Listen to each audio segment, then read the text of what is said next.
Eu, depois de orar, pensar, me debruçar na palavra de Deus, eu, guiado pela palavra e obviamente pelo Espírito, eu vou pregar uma mensagem que eu acredito ser uma mudança total de paradigma. E o paradigma é como se fosse uma coluna que você já acredita há muito tempo e talvez você não perceba de uma outra maneira. Mas eu queria, dentro da palavra, mudar a tua percepção sobre o que é ser igreja. E a mensagem dessa noite, ela é uma pergunta: crente ou cliente? Quem é você? E eu quero te convidar para abrir a Bíblia em Atos 1:8. Atos 1:8. E você vai ver nesse texto, que é o primeiro dessa noite, que Jesus Cristo de Nazaré, que é o dono da igreja, ele dá algumas orientações para essa igreja da qual ele é o cabeça. Em Atos 1:8, a palavra de Deus, ela diz assim: mas recebereis poder ao descer sobre vós o Espírito Santo, e sereis minhas, o quê? Testemunhas, tanto em Jerusalém, como em toda a Judéia e Samaria, e até os confins da terra. Então começa a pensar o seguinte: ainda hoje tem muita gente que não tem um conceito correto daquilo que é ser igreja. E a primeira coisa que eu queria fazer com você, se você se deixar fazer, é quebrar o paradigma velho, é quebrar o paradigma anterior. Eu já vou te dizer, Jesus Cristo nunca veio inaugurar uma igreja. Jesus nunca veio inaugurar a igreja. Se você está pensando com uma cabeça de instituição, você está pensando há muitos e muitos anos de maneira errada. E é por isso que tem muita gente que ainda não desabrochou, que ainda não floresceu, que ainda não entendeu, porque está no velho paradigma. Você está pensando com uma cabeça de instituição, mas Jesus nunca veio fundar uma instituição. Quando ele disse que derramaria poder de Deus, que ele derramaria o Espírito Santo de Deus, ele está dizendo o seguinte: olha, eu vou inaugurar o reino dos céus. E aí é uma dualidade. O que é uma dualidade? Entre aquilo que você pensava ser e aquilo que de fato Jesus veio inaugurar. Jesus não veio plantar uma igreja, Jesus veio implantar um reino. E ele disse: é chegado o reino dos céus. Você pode ver nos 4 evangelhos, e principalmente nos 3 primeiros, Mateus, Marcos e Lucas, ele vai dizer logo no início: é chegado o reino dos céus, arrependei-vos. Ou ele fala o contrário: arrependei-vos, porque é chegado o reino dos céus. Então tem muita gente que migrou na sua cabeça e tem como a sua perspectiva uma perspectiva equivocada. E eu quero te levar, eu quero gerar reflexão na sua cabeça, porque eu tenho percebido que muitos, de um modo geral, muitos, não poucos, estão ainda com foco no lugar errado, e por isso não desabrocham, e por isso não florescem, porque muitas vezes estão com a cabeça não de crente, mas de cliente. Muitas vezes a pessoa se comporta não como alguém que veio aqui para dar, mas como veio alguém aqui para receber. E eu vou te mostrar isso ao longo e um bom pedaço, ou seja, os 3 primeiros séculos da história da igreja. Quando Jesus ele derrama o Espírito Santo, lá em Atos capítulo 2, primeiro em Atos 1:8, ele prometeu que derramaria o Espírito Santo. Foi uma promessa que ele cumpriu. Lá em Atos 2, o Espírito Santo é derramado. E para muitos ali, e é aqui que eu creio, naquele momento em Atos capítulo 2, nasce então a igreja de Cristo. O Pai é o Criador, o Filho é o Salvador, e o Espírito Santo é aquele que detém a chave de inauguração do reino dos céus, cujo nome é chamado de igreja. Só que Jesus nunca fundou uma instituição, ele veio para inaugurar o reino. Então o primeiro paradigma que você tem que desconstruir é que você não está aqui como um cliente. Você não está aqui enviado por Jesus para receber nada. Você está aqui, como eu estou aqui, para implantar um reino. Existe o império das trevas e existe o reino dos céus. E eu vou te levar por esse caminho. A segunda coisa que eu quero te mostrar é que quando o apóstolo Paulo ele se converte, lá em Atos capítulo 9, ele sai daquele momento e ele começa então a pregar a palavra de Deus para aquelas pessoas que não eram judeus, eram gentios. Todos aqueles que não são judeus são chamados na Bíblia de gentios. Então ele começa a pregar e a plantar igrejas. E naquele momento, na plantação de uma igreja, numa cidade chamada cidade de Corinto, o apóstolo Paulo ele faz uma definição perfeita daquilo que vem a ser igreja. E eu começo a perguntar para você, o que é ser igreja? Tem muita gente que acha que igreja é instituição. Tem muita gente que acha que igreja é prédio. Tem muita gente que acha que igreja é hierarquia eclesiástica. Quem somos nós? Quem é você? Hoje você é crente ou você está aqui como cliente? Sabe por quê?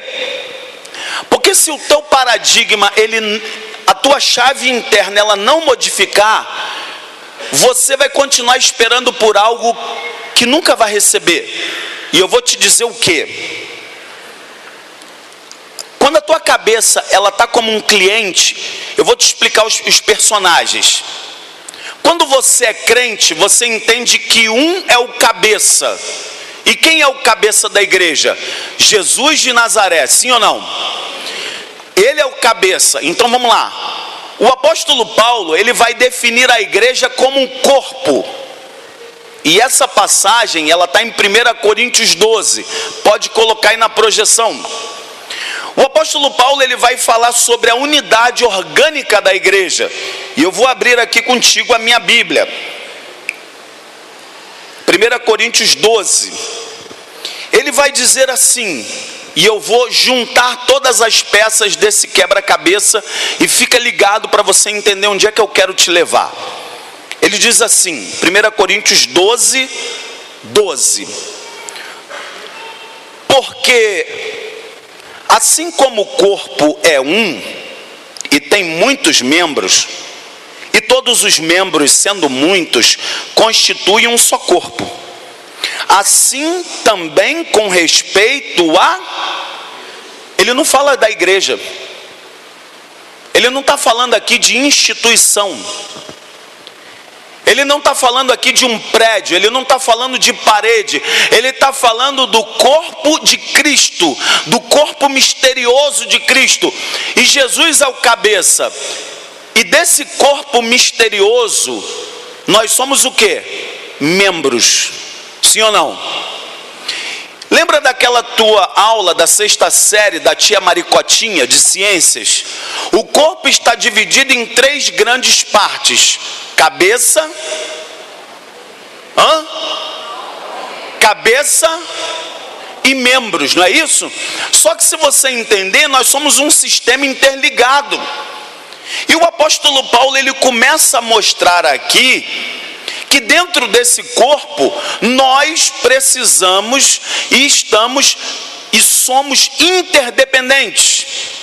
Eu preciso do Vitor, o Vitor precisa da Daiane, a Daiane precisa do William, o William precisa do Alci, o Alci precisa da Dora, a Dora precisa do João, e nós estamos num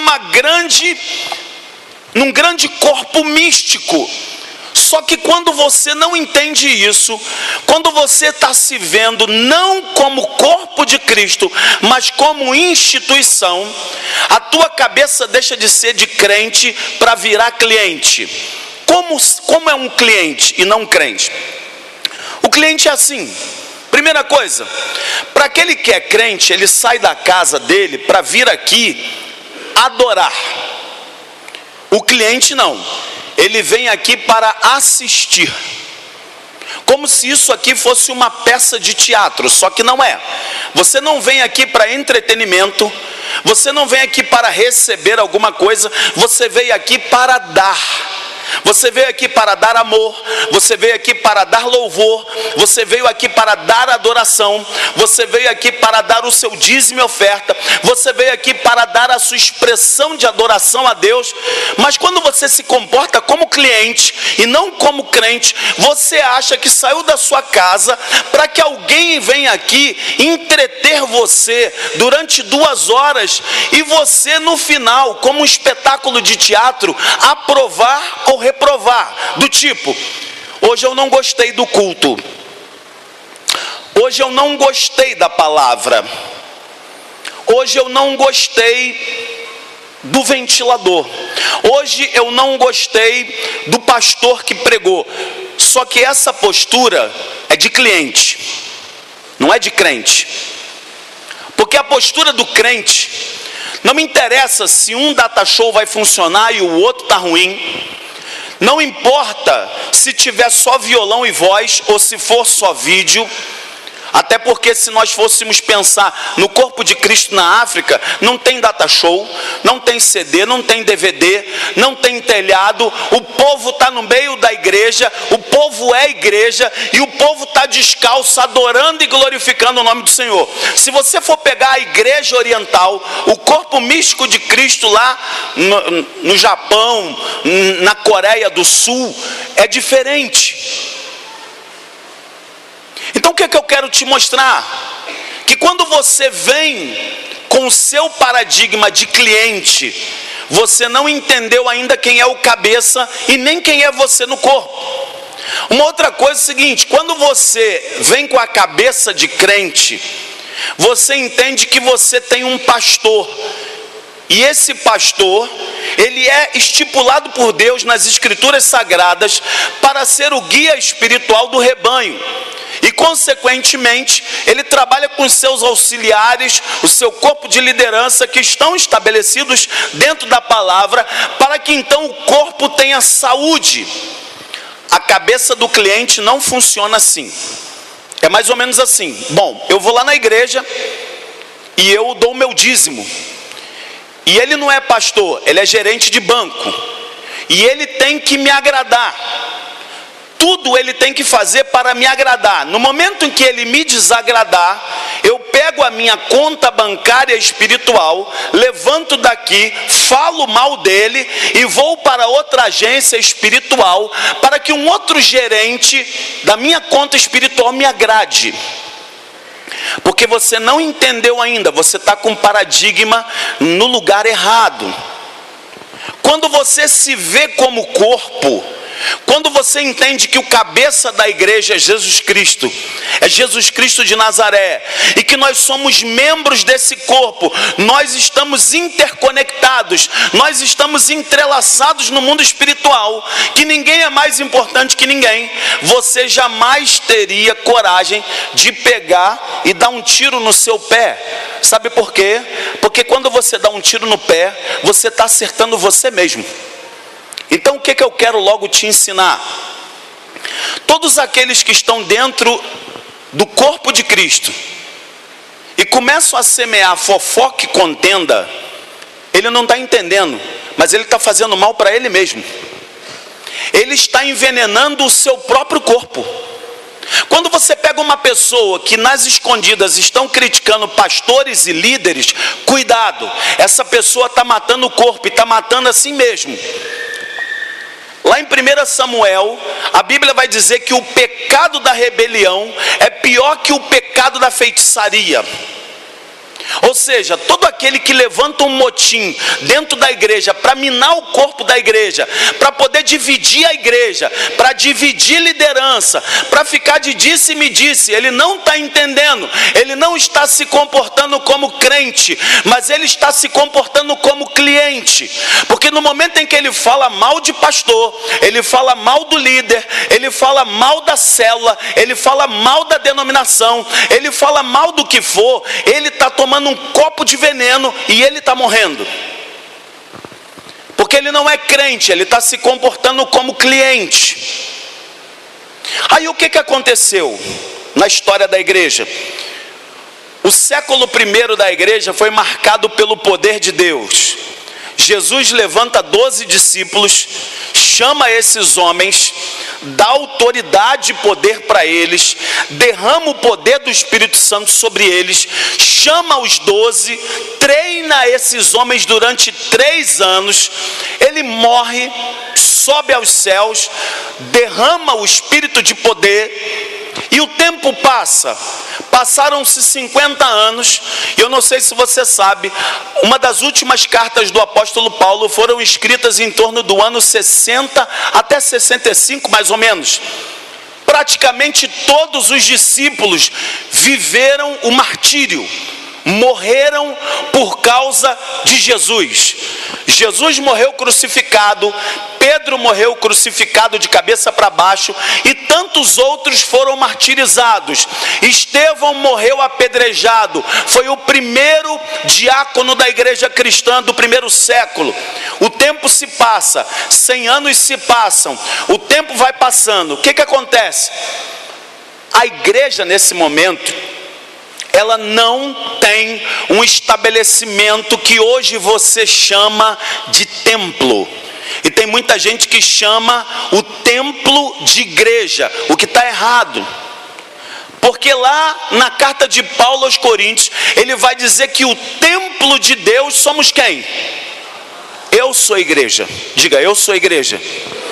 Isso aqui não é igreja. Muda o paradigma. Porque senão você vai dizer, eu estou indo à igreja. Querido, você é a igreja em movimento. É muito diferente. Eu estou tentando quebrar um paradigma velho para colocar um novo, porque senão você vai continuar passando o tempo e você não vai florescer. Você não vai amadurecer. Enquanto você não entender isso, você não vai crescer. E eu estou te chamando para um tempo de maturidade e reflexão.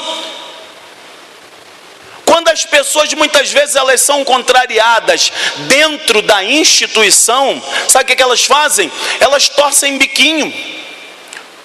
Está tudo muito bem enquanto você está concordando com elas.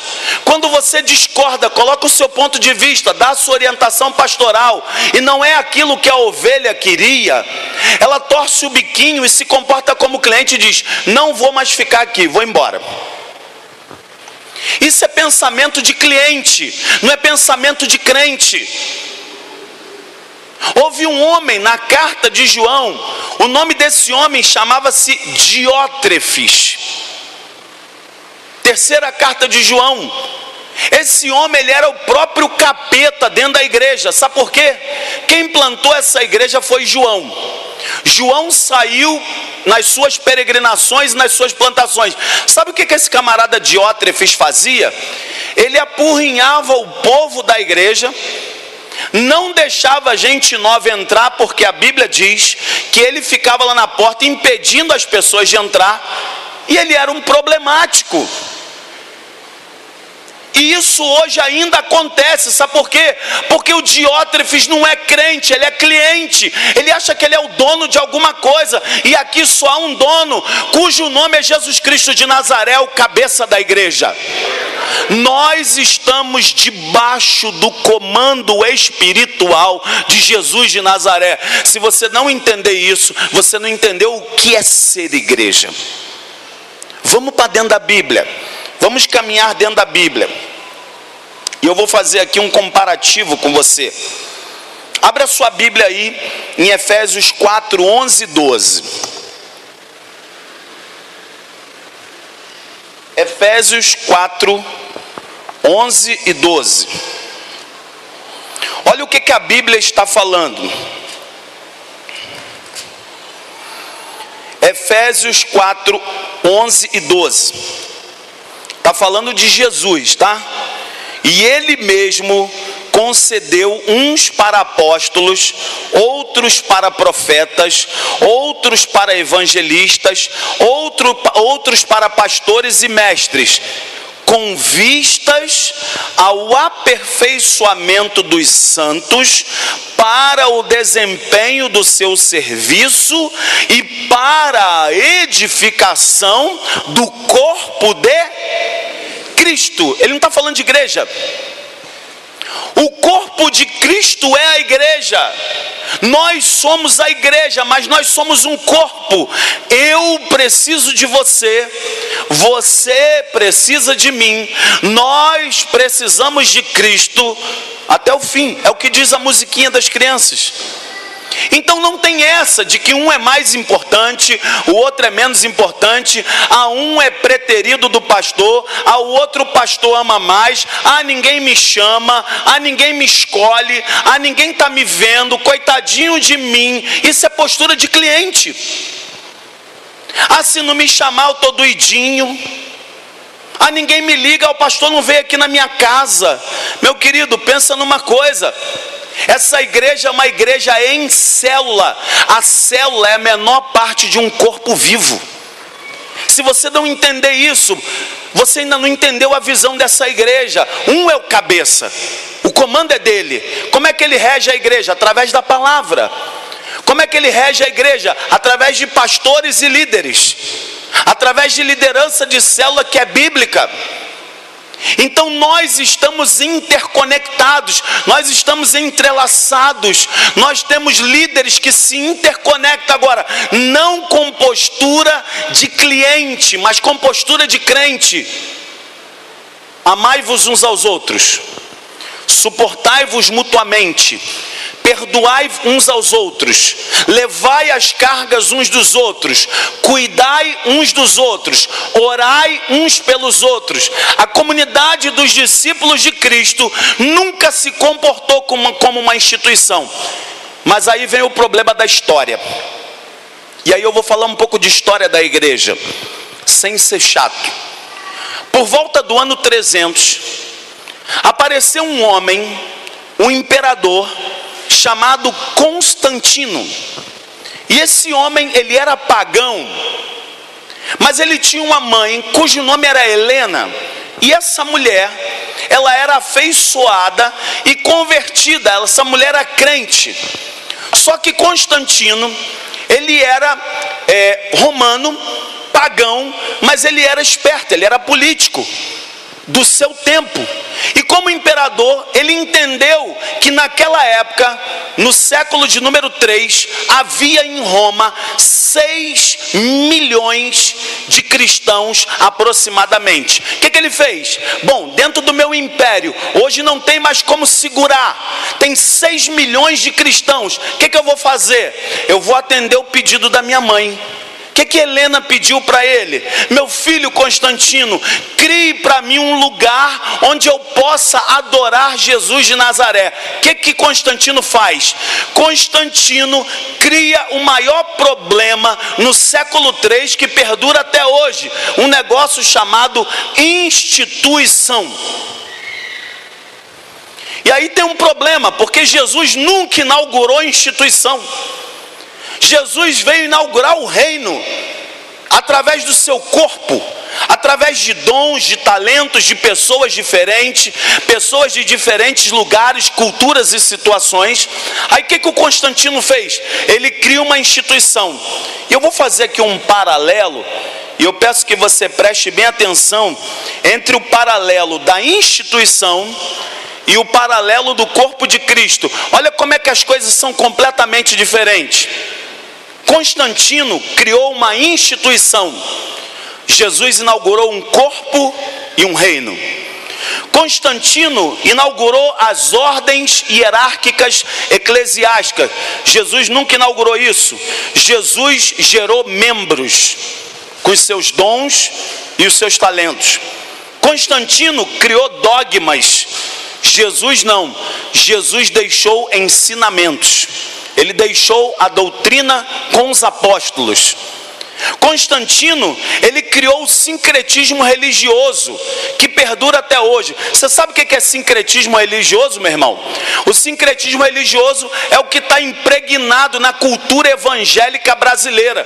Tem igreja que vale de tudo, para que possa ludibriar, enganar o povo, manipular as massas de um povo que não pensa e raciocina, e ele mistura tudo. Mistura um pouco de religiões afro, mistura um pouco de cultura judaica, mistura um pouco de axé, mistura tudo e coloca tudo dentro da igreja evangélica. O que acontece? Isso é reflexo do que Constantino fez. E tem muita gente indo atrás desse negócio, indo atrás de um monte de coisa, de rosa de não sei o que, vou colocar uma coisa atrás da porta, a oração do ungidão, passar debaixo do não sei o que, e tem muita gente indo atrás desse negócio, porque isso é sincretismo religioso, e quem inaugurou isso foi esse homem, passou pela mão dele, e tem muita gente ainda hoje indo atrás desse negócio. Jesus não. Jesus deixou ensinamentos, nunca foi sincreta. Jesus pregava, curava e ensinava. O que nós temos que fazer? Pregar, curar e ensinar. A missão da igreja é fazer discípulos, discipulá-los e implantar o reino, é só isso. Agora, por que me parece que isso não entra na cabeça de alguns crentes, que dirá de clientes? Se você ainda está com a cabeça de que você saiu da sua casa para você receber alguma coisa aqui, você está enganado. Isso aqui não é teatro, isso aqui não é show, isso aqui é um culto. Nós viemos aqui para dar, nós viemos aqui para nos entregar, nós viemos aqui para comungar. A gente veio aqui para ver o irmão, para dizer, você professa a mesma crença que eu. Nós estamos aqui unidos no único propósito de dizer, louvado e engrandecido seja o nome de Yeshua HaMashiach, Jesus Cristo de Nazaré. A gente veio aqui para dar. Você pode dizer, não, eu vim aqui para receber instrução. Aí eu poderia até concordar com você. Mas vamos voltar à comparação de Constantino e Jesus Cristo. Constantino criou uma organização. Jesus criou um organismo. Constantino criou catedrais, prédios e auditórios. Jesus não. Jesus se reunia nas casas, nos lares, na vida em comunidade, na simplicidade, no partir do pão, de casa em casa, na casa dos seus amigos. Ele nunca fundou um prédio. Constantino criou o isolamento. Jesus criou um corpo de pessoas comprometidas. A casa que Jesus mais gostava de ir, a casa que Jesus mais gostava de estar, era a casa dos seus amigos. Marta, Maria e Lázaro. que Jesus ia fazer lá? Bater papo, comer, falar de Deus, falar do reino, viver, ser carinhoso, ser amoroso. Sabe o que eu tenho visto? Eu tenho visto muitas vezes pessoas que entram, cantam, batem palma, louvam, gostou da mensagem, não gostou da mensagem, pega as suas coisas, como diz, pica a mula e vai embora. Não tem amizade, não tem amizade da fé, não tem uma irmandade, não tem uma conectividade. Nós precisamos entender que nós somos um corpo, e que juntos nós somos melhores, e que juntos nós somos mais fortes. Ele vai dizer, se um sofre, todos sofrem. Nós vamos nos alegrar com os que se alegram, e nós vamos chorar com os que choram. Isso é corpo. Agora, quando você se comporta como cliente, primeiro é o seu, depois é o seu, e do terceiro, se der, é o seu, o outro que se dane. Não é assim que Jesus de Nazaré ensinou. Não foi esse ensinamento que o mestre deixou. Ele disse que nós seríamos conhecidos se nós amássemos uns aos outros, e não se a gente se degladiasse, fizesse de fofoquinha em bastidor, não. Tem muito disse-me-disse, tem muito mimimi, tem muita contrariedade, e não importa se é criativa, se é metodista, se é batista, se é presbiteriana, é muito tititi. É uma cultura de fofoquinha, é uma cultura de você está sabendo. Meu querido, não perca mais tempo nisso na sua vida. Comece a implantar o reino dos céus, em primeiro lugar, a partir da sua casa. A sua casa hoje está arrumada? A sua casa espiritualmente hoje, ela está arrumada, ou ela é um verdadeiro inferno? Porque o primeiro lugar que o reino dos céus tem que chegar é dentro da sua casa. Como é que você vai querer dar alguma coisa para as pessoas que não existe nem dentro da sua casa? Como é que você vai querer implantar alguma coisa que nem você realmente tem dentro de você? Porque se o reino dos céus, preste bem atenção nisso, crente, se o reino dos céus não chegou dentro de você, como é que você vai levar esse reino para os outros? Primeiro arruma seu mundo. Primeiro arruma seu mundo. Primeiro arruma sua casa. Primeiro arruma o seu eu interior. Como é que você vai dar uma coisa que você não tem? Ai, pastor, eu não tenho ainda, como é que eu faço? Senta no banco e aprende a doutrina dos apóstolos. Abre bem o ouvido e fala assim, cara, eu preciso me colocar numa posição de humildade, eu preciso aprender. Eu não sei tanto ainda, então é hora de você sentar e aprender. Isso não é feio, não. Isso é maturidade. Agora, não adianta você querer fazer algo que nem você ainda tem, porque essa postura vai te levar a um clientelismo e não a ser crente. Isso é muito sério. É muito sério o que eu tenho pensado. E eu não estou falando só aqui não, estou falando a nível Brasil. Eu tenho ouvido alguns pregadores, parece que está todo mundo falando a mesma coisa. E gente, nós estamos vivendo uma era de evangélicos não praticantes. Antigamente falavam-se dos irmãos católicos, falavam o seguinte, você é o que católico? Você é praticante ou não praticante? Eu sou não praticante. Isso hoje está lotado dentro da igreja evangélica, de evangélico não praticante. Meu querido, você está lendo Bíblia? Não. Você está orando? Não. Agora, tretou, relou, você pega um crente falando mal da vida dos outros, falando mal de pastor, falando mal de denominação, falando mal de igreja, criticando não sei quem. Meu querido, você ainda não absorveu o que é o evangelho. Você pode ser até evangélico, mas do evangelho você ainda não é, não. Você pode ser religioso, mas crente talvez o teu coração ainda não seja, não. Isso é muito sério que eu estou te dizendo. Talvez a tua cabeça está em Constantino, não está em Jesus. De repente o teu líder espiritual maior não é Jesus, é Constantino. E eu estou falando isso para trazer um alerta. E tem muitos benefícios para que você possa aplicar isso para a sua vida. Eu vou te mostrar isso. E não para por aí. Constantino levantou imperadores, nobres, uma alta casta, hierarquia social. Jesus não. Sabe com quem Jesus andava?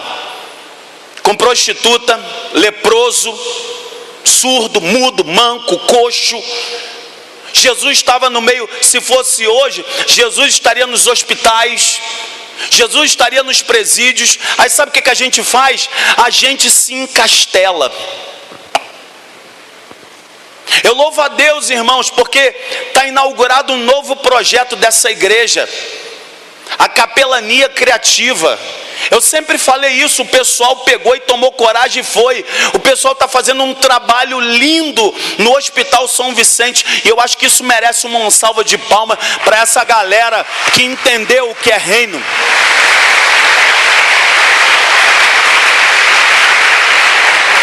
Tem muito trabalho para ser feito, mas se a tua cabeça ficar como cabeça de cliente, você não sai das quatro paredes. Você não está entendendo aquilo que eu estou ensinando há muito tempo, que ser igreja é ter a vida fora da caixa. Agora, se a caixa continua ainda na tua cabeça, você não está enxergando.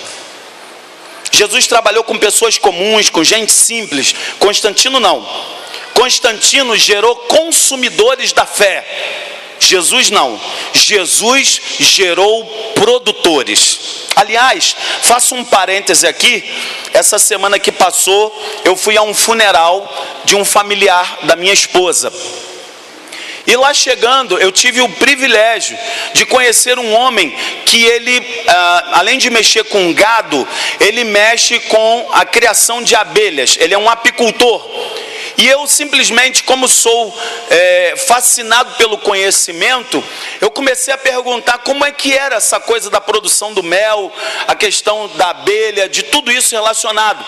E ele começou a me explicar algo incrível, porque ele disse, assim, eu vou falar do meu jeito, ele disse que toda colmeia vive em função da rainha, e que ao nascerem as abelhas, elas são trabalhadoras, e que o trabalhador, o macho, ele só gera macho. A abelha macho, todas as abelhas ao nascer, todas têm a mesma função. No primeiro período eu não sabia disso, mas uma abelha nasce, cresce, reproduz e morre em até 60 dias. E dentro desses 60 dias, no primeiro ciclo dessa abelha, todas são faxineiros da colmeia. E eu fiquei maravilhado com isso, porque eu gosto de faxina, eu gosto de ambiente limpo. Eu fui criado nesse sistema. Antes de eu ir para a rua brincar, a minha mãe dizia: vai lavar o banheiro, porque ela queria me ensinar um valor. E aquilo eu fiquei maravilhado. Eu disse: me conta mais, eu estou interessado. Numa segunda fase, essa abelha, ela tem uma outra perspectiva, que eu agora não me recordo, mas eu me lembro que no terceiro ciclo, essa abelha, ela vai sair em busca de polinizar e em busca de poder trazer o néctar, então, para poder trabalhar. E na última fase, onde ela tem uma toxina poderosíssima e o veneno da sua picada seria violento, sabe o que ela faz? Ela fica de guardiã da colmeia. Se você ousar fazer uma gracinha ali dentro, ela vai fazer de tudo para te atacar, e salve-se quem puder. Adivinha o que eu pensei? Eu pensei no reino dos céus. Um é o cabeça. O nome dele é Jesus Cristo de Nazaré. Se você não conhece, eu quero te apresentar. Tudo o que acontece e o que acontecerá dentro dessa igreja da qual eu sou pastor, vai girar para a glória de Jesus Cristo de Nazaré. Ele é o cabeça. Eu não sou cabeça de nada. Eu sou apenas um mordomo temporário. Um dia eu vou embora. Isso aqui não é meu, eu não tenho pretensão. Isso aqui não é uma empresa. Isso aqui é uma igreja. E nós somos um corpo. E eu quero dizer o seguinte: tudo que vier acontecer aqui tem que ser na direção de Jesus Cristo de Nazaré. Mas hoje eu quero que você se veja como dois animaizinhos, abelha e formiga. Há muita semelhança. Nós vamos trabalhar dentro dessa colmeia orgânica chamada corpo de Cristo, para que o Rei da Glória seja exaltado e que outras vidas sejam resgatadas do império das trevas e sejam trazidos para a luz. Como? Você que é da música, trabalhe na música. Você que é da limpeza, trabalhe na limpeza. Você que é do som, trabalhe no som. Você que é da mídia, trabalhe na mídia. Você que é das crianças, trabalhe nas crianças. Você que é da oração e ama isso. Você que é da libertação. Você que é do teatro. Meu amigo, qual é o seu papel dentro do corpo místico de Cristo? Não existe crente genuíno sem um atributo ou uma atribuição dentro desse corpo. Nós não somos constantinianos, nós somos cristãos, nós somos discípulos de Cristo. A Ele, toda honra, toda glória e toda exaltação. Constantino, ele criou clientes. Jesus Cristo criou e gerou servos. Hoje você é cliente ou servo? Quem é você? É tão estranho pensar que até essa altura do campeonato existem crentes que não são dizimistas. Não é estranho isso? Se dizimar e ofertar é um dever do cristão, por que muitos omitem e seguram? Por que muitos têm tabu nessa área? Por que muitos têm pensamentos escusos acerca desse assunto, que é bíblico? O cliente, ele quer receber, o servo, ele quer dar. Tem muita gente dentro da nossa comunidade que tem sido servos e servas de exemplo. Gente que está no calado abençoando. Gente que está no secreto nos procurando, porque está entendendo qual é a visão dessa igreja, qual é a visão desse pastor. Agora tem gente que não, vou reter. Tem gente que pensa que limpar um chão é desonra. Eu já acho que é honra e orgulho. Cada detalhe vai fazer de você ou um servo ou um cliente. Ou você é constantiniano ou você é cristão. Se você tem de fato a chama do Espírito Santo de Deus, não é simplesmente, meu irmão, falar em língua estranha, não é simplesmente tremer, não é simplesmente se contorcer, babar, cair, rolar, deitar no Espírito, não é só isso. Eu quero ver você nos hospitais, eu quero ver você ali na rodoviária de Bom Jesus, gente entrando e saindo dentro dessa cidade sem um pingo de esperança. Como ouvirão se não há quem pregue? E como pregarão se não foram enviados? Romanos 10. Se você continuar na sua posição extremamente confortável, eu vim aqui para receber, e outra coisa, só sento na frente do ventilador, porque se não for no ventilador, para mim está ruim, eu não posso transpirar. Você não está entendendo, eu sei que é calor, mas é isso que nós temos para o momento. A palavra tem sido pregada com fidelidade desse púlpito, e muitas vezes eu tenho visto um grau de maturidade que eu fico de olho arregalado, meus cabelos estão voltando a cair.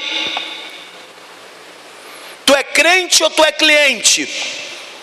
Tu é servo ou tu está aqui só para receber? Lá em Provérbios diz que a sanguessuga tem 2 filhas. E tem muito crente cliente que é assim. O nome das filhas da sanguessuga é Dá. Fica assim, Não, meu querido. Pedro deu. O que Pedro deu? Pedro deu o seu tempo. Pedro largou as redes. Pedro abandonou a pesca. Pedro abriu mão da sua vida para entregar a sua vida ao Cristo. Pedro apanhou, foi humilhado, foi surrado. e se achou indigno de ser pregado da mesma forma de Cristo, e ele pediu: virem a cruz de cabeça para baixo. Pedro foi crucificado de ponta cabeça, e às vezes eu vejo, por causa de um tempo mais quente, ou por causa de uma chuva, ou por causa de um vento, ou por causa de qualquer coisa: hoje eu não vou na igreja. Hoje eu não vou na igreja, eu não tenho um hábito de ir na igreja. Hoje eu não vou na célula. Hoje eu não vou estudar teologia. Hoje eu vou fazer o que eu quiser. E o que Cristo quer? Eu te pergunto, é o que Cristo quer ou é o que você quer? A gente precisa definir quem é que está governando a nossa vida. Eu preciso definir, eu já defini. Quem governa a minha história, a história da minha casa, chama-se Jesus Cristo. Pode eu gostar, muitas vezes eu venho sofrendo, há muito conflito dentro de mim, porque eu sou tão humano quanto você. Mas eu quero te dizer o seguinte: Senhor, eu tenho que te obedecer por amor, então eu vou obedecer.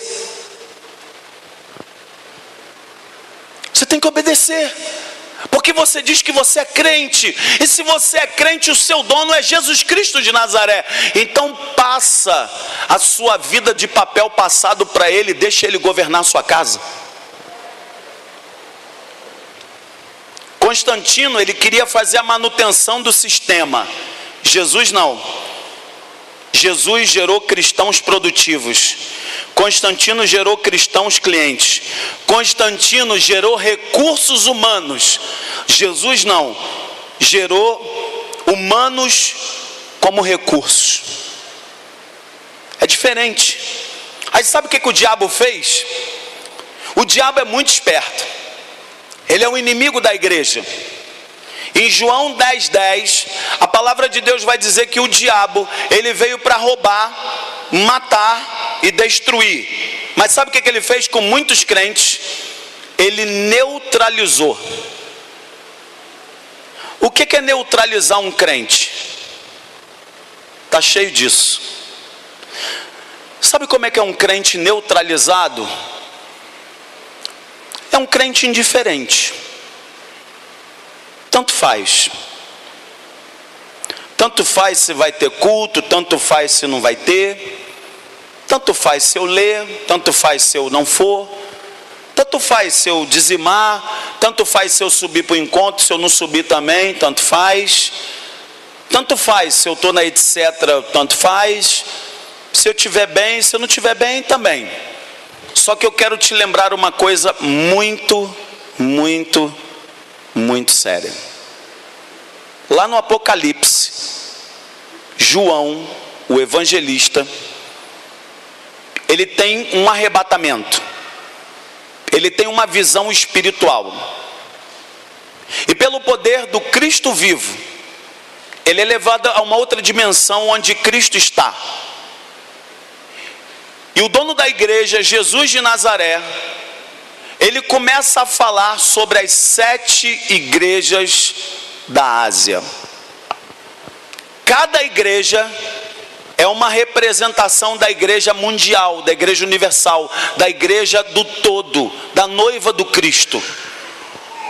Porque você sabe que 7, na cultura judaica, tem um simbolismo.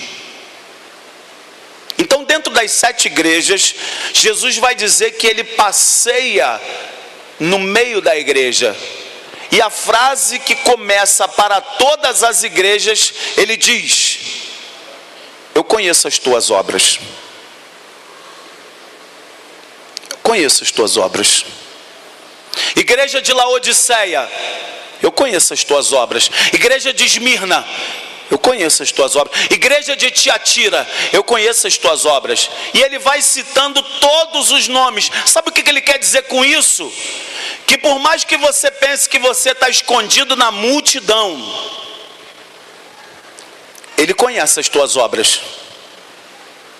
Ele sabe se hoje você está se comportando como um crente ou como um cliente. Ele sabe exatamente para onde você está indo. Ele sabe se você está neutralizado com o veneno da paralisia espiritual. Só que existe uma coisa que está passando, que você não tem como recuperar. E eu preciso te dizer isso hoje. Existe uma coisa que você está perdendo e você não está vendo. Chama-se tempo. Tempo. Eu tenho visto muitos crentes com tempo para tudo. E eu acho até legítimo isso. Eu acho que é legítimo, tem que trabalhar. Eu acho que é legítimo, tem que estudar. Eu acho legítimo fazer um curso de especialização. Eu acho legítimo estudar para concurso. Eu acho legítimo crescer. Eu acho legítimo ir além, se superar. Agora, no momento em que tudo isso começa a tomar a primazia, o primeiro lugar daquele que é o cabeça, e ele disse que nós deveríamos colocar em primeiro lugar o reino dos céus e a sua justiça, e todas as outras coisas seriam acrescentadas. Se o reino dos céus está ficando por último na sua fila de prioridades e o tempo está passando, eu preciso te informar: o teu foco está no lugar errado. Você não está se comportando como um discípulo. Você está se comportando como um cliente. Então a pergunta que eu faço para vocês é: quem somos nós hoje? Nós somos de fato um corpo de Cristo, cujo nome é a Igreja Cristã Criativa? Ou nós somos de fato uma instituição chamada Igreja Cristã Criativa? Quem somos nós? Quem é você? Qual é o teu chamado? Por que você está sentado aí nessa cadeira? Qual é a tua missão de vida? Qual é o teu propósito supremo de existência? Por que você está aqui? O que você veio fazer aqui? Você veio seguir ao Cristo ou você veio seguir a instituição? Você é crente ou você é religioso? Muda o paradigma. Quando você muda o paradigma, você muda a sua vida. Quando você começa a se entender como parte do todo, você começa a sorrir mais. Sabia? Quando você se entende como parte do todo, você começa a querer saber o nome das pessoas. Você começa a se importar com pessoas. Porque o corpo de Cristo é formado por gente. Não é formado por câmera de gravar, não é formado por holofote, não é formado por madeira. O corpo de Cristo é formado por gente. E se você está vivendo no seu mundinho isolado, se a prática da caridade, do amor tem sido escassa na sua vida, se o que está acontecendo na Síria, as crianças explodindo para tudo que é lado, isso não dói, não quebranta o seu coração. Se a miséria existencial que está instaurada dentro dessa cidade, isso não mexer com as suas entranhas, você ainda não é crente, você é cliente. Para ser crente tem que sofrer a dor do Cristo. Aquele que quiser ser meu discípulo, disse Jesus, negue-se a si mesmo. Tome a sua cruz e siga-me. Pastor, eu entendi tudo, mas como mudar? Como é que eu faço para mudar? Como é que eu faço a minha reprogramação mental e espiritual? Eu vou te dizer, primeira coisa, se autoavalie. Eu não tenho como te avaliar, eu não tenho esse poder. Primeira coisa, se autoavalie. A segunda coisa que você pode fazer pelo reino e pelo rei é se autorresponsabilizando. Não fica colocando a culpa em ninguém não, coloque em você. Se autorresponsabilize. Bom, eu não estou indo, por que eu não estou indo?